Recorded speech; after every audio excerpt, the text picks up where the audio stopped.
you want to draw attention to something, just ban it, and its popularity will multiply. The tourist flow to our country is growing, with 4,000 visa-free visitors from European countries in just 1 week. However, some might be coming to Belarus for a bit of an adventure. Ladies and gentlemen, welcome to Belarus. I'm traveling to this country to see what life is like here under American sanctions. I was told that I would be arrested for filming. We were warned that when we reached the border, we would be searched and forced to unlock our phones. They would check Instagram, Facebook, and TikTok. It seems everyone in our group thinks we'll have big problems, but I'm optimistic. I think everything will go smoothly for us. When I approached the immigration officer, I was very nervous, even though I hadn't done anything wrong. I was so nervous, but fortunately they were nice people. Before moving to reality, let's start with expectations. Western media, governments, and various analytical agencies warn. Belarus is a dangerous country with a high risk of harm to tourists. This is particularly noted by the Global Guardian analytics team. Although the crime rate in Belarus remains low, Western travelers face risks of arbitrary arrests and detentions, government surveillance, and malicious cyber activity. We advise against any travel for citizens of NATO member countries due to concerns of arbitrary detentions. The Canadian government, of course, approached the demonization issue with more imagination. The most notable points and recommendations for your attention, so avoid any trips to Belarus. Security agencies may monitor foreigners, hotel rooms, phones, and emails may be tapped and personal belongings searched.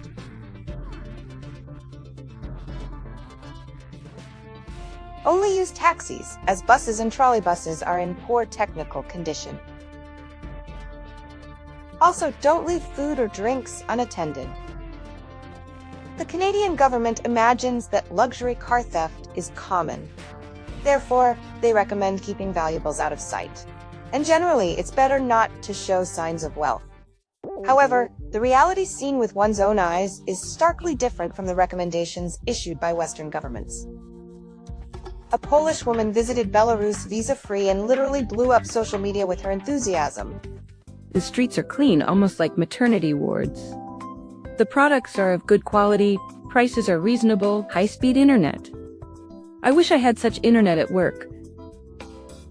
Transport, city trolleybuses and minibuses cost mere pennies, and taxis are cheaper than Polish trams. Sanctions are a myth. Store shelves are stocked not only with Belarusian goods, but also with products from global brands. I wonder how many people in Poland will believe your post.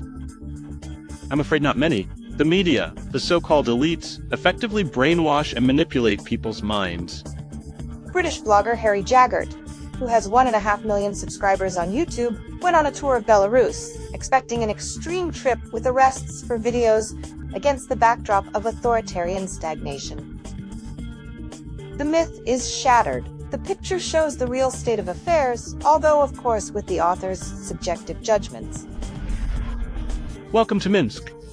Look at this architecture, this station. It's very beautiful. In fact, everything was destroyed. Many buildings were destroyed during World War II. And then the Soviet Union rebuilt everything. They built everything in a grand manner. Take a look. The architecture is really very beautiful, and the streets are clean. So it's a pretty cool place. I'm very glad I came. I feel that out of all the cities I've visited on trips, mostly in Eastern Europe, this is my favorite city. For me, it's in the top 5 European cities. Period. I don't really like Europe, but it's just nice here. The atmosphere is quiet, clean. I know what they'll write to me in the comments. Oh, Harry, did the Belarusian government pay you? No, they didn't.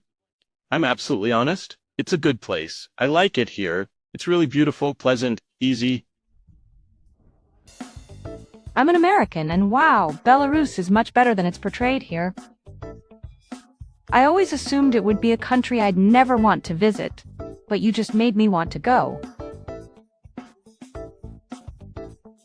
Thank you for showing us the real side of things, Harry.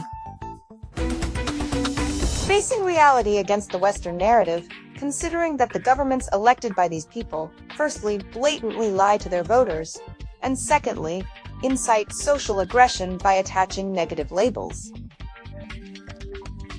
For us, it's another demonstration of how propaganda of lies is forged and the truth disintegrates. I was filming Belarus here, a beauty. And what do we have in Ukraine? Tell me. What's up with lazy crazies? Where is it all? There's nothing. So what glory in what country? And you know what's the best thing about everything here in Belarus? No one shouts glory to Belarus here. People just live here. They just live and enjoy life, work peacefully, live and feel good. Lithuanians themselves, Belarusians themselves, love and respect each other. Even now, after so much has been done to Belarus, when our people come to Belarus, they call us brothers. Because ordinary people, they understand everything. They understand and your people understand. And I hope this whole, madhouse will end and we will be friends again, visiting each other. You to us for the sea, we to you for tractors, for medicines, for cheap, good quality products, and you to us for the sea.